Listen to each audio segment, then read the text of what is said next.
Hello friends, welcome back to Ansi's world. ഞാനിന്നൊരു ഇടിയപ്പത്തിൻ്റെ recipe ആയിട്ടാണ് വന്നിട്ടുള്ളത്. ഈ ഇടിയപ്പം ഉണ്ടാക്കാനായിട്ട് നമ്മൾ നോർമലി യൂസ് ചെയ്യുന്ന അരിപ്പൊടിയോ അല്ലെങ്കിൽ ഗോതമ്പ് പൊടിയോ മൈദയോ ഒന്നും തന്നെ യൂസ് ചെയ്യുന്നില്ല. അപ്പോൾ ഇതൊന്നും കൂടാതെ നല്ല സോഫ്റ്റ് ആയിട്ടുള്ള ഇടിയപ്പം എങ്ങനെ ഉണ്ടാക്കുന്നത് നമുക്ക് നോക്കാം.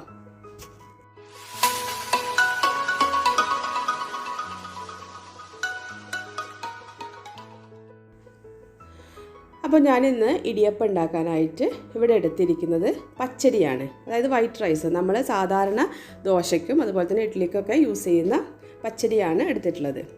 ഞാനിതൊരു 1.25 കപ്പ് എടുത്തിട്ടുണ്ട് കേട്ടോ. ഇത് നമ്മൾ ഒരു 5 മണിക്കൂറോളം കുതിർത്തി വെച്ചാൽ മതി. അപ്പം നമ്മൾ രാവിലെ ഉണ്ടാക്കുകയാണെങ്കിൽ ഓവർനൈറ്റ് തലേദിവസം വെള്ളത്തിലിട്ട് വെച്ചാൽ മതി കേട്ടോ. നമ്മളിപ്പോൾ സാധാരണ ഒരു നൂൽപുട്ട് ഉണ്ടാക്കാനായിട്ട് 1 കപ്പ് അരിപ്പൊടി എടുക്കുകയാണെങ്കിൽ ഈ അരി വെച്ചിട്ടുണ്ടാക്കുമ്പം ഒരു 1.25 കപ്പ് എടുക്കുക, എന്നാലേ നമ്മൾ സാധാരണ ഉണ്ടാക്കുന്ന ആ ഒരു ക്വാണ്ടിറ്റി കിട്ടുള്ളൂ കേട്ടോ. ഇനി അരി നമുക്ക് നന്നായിട്ടൊന്ന് അരച്ചെടുക്കണം. ഒട്ടും തരിയില്ലാത്ത രീതിയിൽ നല്ല ഫൈനായിട്ട് അരച്ചെടുക്കണം. അതിന് വേണ്ടിയിട്ട് ഒരു ജാറിലേക്ക് ഇട്ട് കൊടുക്കാം. പിന്നെ അരഞ്ഞു കിട്ടാൻ ആവശ്യത്തിനുള്ള വെള്ളം ഒഴിച്ച് നന്നായിട്ട് തന്നെ അരച്ചെടുക്കുക.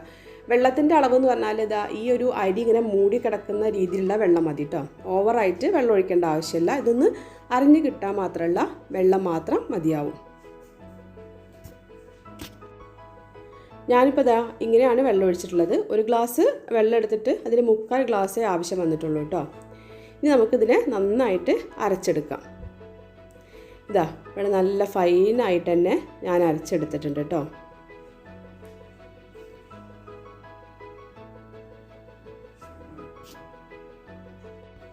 ഇനി നമുക്ക് ഇതിനെ ഒരു പാനിലോട്ട് ഒഴിച്ചു കൊടുക്കാം. ഒരു പാനോ അല്ലെങ്കിൽ നോൺ സ്റ്റിക്കിൻ്റെ കടായി എടുത്തിട്ട് അതിലേക്ക് ഒഴിച്ചു കൊടുക്കാം. ഒഴിച്ചു കൊടുത്തതിന് ശേഷം അതിലേക്ക് 1 ടേബിൾ സ്പൂൺ ഓയിൽ ഒഴിച്ചു കൊടുക്കുക. 1-1.25 ടേബിൾ സ്പൂണോളം ഓയിൽ ഒഴിച്ചു കൊടുക്കാം. എന്നിട്ട് ആവശ്യത്തിന് ഉപ്പ് കൂടി ചേർത്ത് കൊടുക്കുക. ഞാനിവിടെ ഗ്യാസ് ഓൺ ചെയ്തിട്ടില്ല കേട്ടോ, അത് പ്രത്യേകം ശ്രദ്ധിക്കുക. നന്നായിട്ട് മിക്സ് ചെയ്യാം. ഇപ്പോഴാണ് ഞാൻ ഗ്യാസ് ഓൺ ചെയ്തിട്ടുള്ളത്. ഇത്രയും കഴിഞ്ഞതിന് ശേഷം മാത്രമേ ഗ്യാസ് ഓൺ ചെയ്യാൻ പാടുള്ളൂ കേട്ടോ. എന്നിട്ട് ലോ ഫ്ലെയിമിൽ വെക്കണേ. എന്നിട്ട് നന്നായിട്ട് ഇതിനൊന്ന് കുറുക്കിയെടുക്കണം. മിക്സ് ചെയ്യാൻ തുടങ്ങിയിട്ടുണ്ടെങ്കിൽ കണ്ടിന്യൂസ് ആയിട്ട് മിക്സ് ചെയ്യുക. കൈ എടുക്കാതെ തന്നെ നന്നായിട്ട് മിക്സ് ചെയ്തുകൊണ്ടിരിക്കുക കേട്ടോ. ലാസ്റ്റ് ഇതിൻ്റെ ഒരു ഇപ്പോൾ നമ്മൾ ഇടിയപ്പത്തിനൊക്കെ കുഴയ്ക്കുമ്പോൾ കിട്ടുന്ന ആ ഒരു ഡോ ഉണ്ടല്ലോ, അതേപോലെ ആവുന്നവരെ ഇത് നന്നായിട്ട് മിക്സ് ചെയ്തുകൊണ്ടിരിക്കണം. അപ്പോൾ ഇതിൻ്റെ ഒരു പരുവെന്ന് പറഞ്ഞാൽ ഇതിൻ്റെ വെള്ളമൊക്കെ ഒന്ന് വറ്റിയിട്ട് ഈ ഒരു പാനിൽ നിന്ന് ഇങ്ങനെ വിട്ട് വരാൻ തുടങ്ങും. ആ ഒരു ടൈമിലാണ് നമ്മൾ ഫ്ലെയിം ഓഫ് ചെയ്യേണ്ടത് കേട്ടോ. പിന്നെ അങ്ങനെ വിട്ട് വരാൻ തുടങ്ങുന്ന സമയത്ത് വീണ്ടും ഈ പാനിൽ വെച്ച് ഇങ്ങനെ ഇറക്കിക്കൊണ്ടിരിക്കരുത്, കാരണം അത് ഭയങ്കര ഹാർഡായിട്ട് പോകും. അപ്പോൾ ഈ വെള്ളമൊന്നും വറ്റിയിട്ട് ഇങ്ങനെ വിട്ട് വരാൻ തുടങ്ങുന്ന ആ ടൈമിൽ തന്നെ ഓഫ് ചെയ്യുക കേട്ടോ. ഇത് ഏകദേശമൊക്കെ ആയിട്ടുണ്ട്. ഒന്നും കൂടെ ഒന്ന് ഇളക്കി വരുമ്പോഴത്തേക്ക് പെർഫെക്റ്റ് ആവും കേട്ടോ. ഇതാ ഈ ഒരു പരുവാകുമ്പം നമ്മൾ ഫ്ലെയിം ഓഫ് ചെയ്യുക കേട്ടോ. ഓഫ് ചെയ്തതിന് ശേഷം ഈ ബാക്കിയുള്ള പാനിലൊക്കെ പറ്റി പിടിച്ചൊക്കെ ഒന്ന് എടുത്തിട്ട് ഒന്നുകൂടെ നന്നായിട്ട് മിക്സ് ചെയ്യാം. അതിന് ശേഷം നമുക്കിതിനെ വേറൊരു പാത്രത്തിലോട്ട് മാറ്റണം കേട്ടോ. അല്ലെങ്കിൽ ഈ പാനിൽ തന്നെ വെച്ചിട്ടുണ്ടെങ്കിൽ ഇങ്ങനെ ആ ചൂട് കാരണം വീണ്ടും അതിങ്ങനെ വേവാൻ വേണ്ടി തുടങ്ങും. ഇതുപോലെ ഇങ്ങനെ ഒട്ടി പിടിച്ചുകൊണ്ടിരിക്കണം കേട്ടോ കയ്യിൽ. ഇതാണ് അതിൻ്റെ കറക്റ്റ് പരുവം. ഞാൻ ഇതിനെ വേറൊരു ബൗളിലേക്ക് മാറ്റിയിട്ടുണ്ട്. എന്നിട്ട് ജസ്റ്റ് ഒന്ന് കുഴച്ചാൽ മതി. ഇനി കുഴച്ചില്ലെങ്കിലും കുഴപ്പമൊന്നുമില്ല, നേരെ സേവനാഴിയിലോട്ട് ഇട്ടാൽ മതി കേട്ടോ. ഇതുപോലെ കിട്ടും നമുക്ക്. ഇത് വേറെ പാത്രത്തിലേക്ക് മാറ്റിയിട്ട് അത് ചൂടാറാതെ നോക്കണം കേട്ടോ.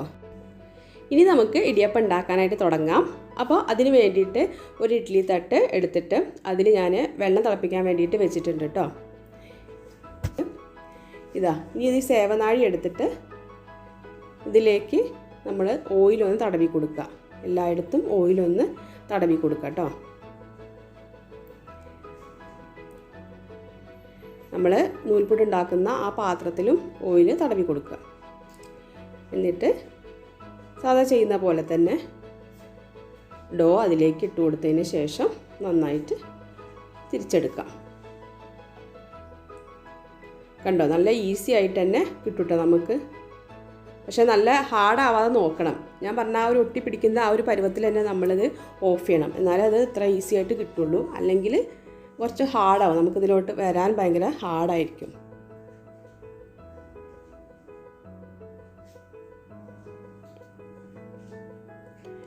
എല്ലാത്തിലും ആക്കി കൊടുക്കാം കേട്ടോ.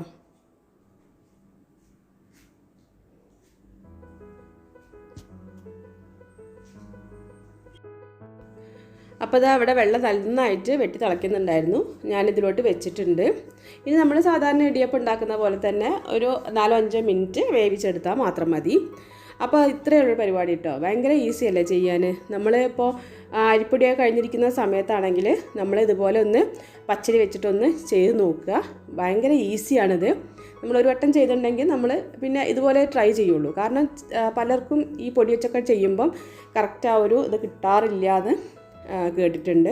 അപ്പോൾ ഇതുപോലെ ചെയ്തായിട്ടുണ്ടെങ്കിൽ ഒരിക്കലും കിട്ടാതിരിക്കില്ല. നല്ല സോഫ്റ്റ് ആയിട്ടുള്ള ഇടിയപ്പം തന്നെ കിട്ടും കേട്ടോ. അപ്പോൾ എല്ലാവരും ഒന്ന് ഇതുപോലെ ഒന്ന് ട്രൈ ചെയ്ത് നോക്കുക. പിന്നെ നിങ്ങൾക്ക് വേണമെങ്കിൽ തേങ്ങ ഇടണമെന്നുണ്ടെങ്കിൽ തേങ്ങ ഇടാം. ഞാനിപ്പോൾ ഇവിടെ തേങ്ങ ഇട്ടിട്ടില്ല. അപ്പോൾ അതിൽ ആ ഒരു പാത്രത്തിലായതിന് തേങ്ങ ഇട്ടതിന് ശേഷം അതുപോലെ ഉണ്ടാക്കിയെടുത്താൽ മതി കേട്ടോ. അപ്പോൾ ഉണ്ടാക്കി നോക്കിയിട്ട് എന്തായാലും നിങ്ങളുടെ അഭിപ്രായങ്ങളൊക്കെ ഒന്ന് കമൻറ്റ് ചെയ്യാം കേട്ടോ. ഈ ഒരു വീഡിയോ ഇഷ്ടപ്പെട്ടെങ്കിൽ ലൈക്ക് ചെയ്യാനും യൂസ്ഫുള്ളാണെന്ന് തോന്നിയിട്ടുണ്ടെങ്കിൽ മറ്റുള്ളവർക്ക് ഷെയർ ചെയ്ത് കൊടുക്കാനും മറക്കരുത്. ഇതുവരെ ചാനൽ സബ്സ്ക്രൈബ് ചെയ്യാത്തവരുണ്ടെങ്കിൽ സബ്സ്ക്രൈബ് ചെയ്ത് സപ്പോർട്ട് ചെയ്യുക. വീണ്ടും നല്ലൊരു വീഡിയോ ആയിട്ട് കാണുന്നത് വരെ താങ്ക് യു.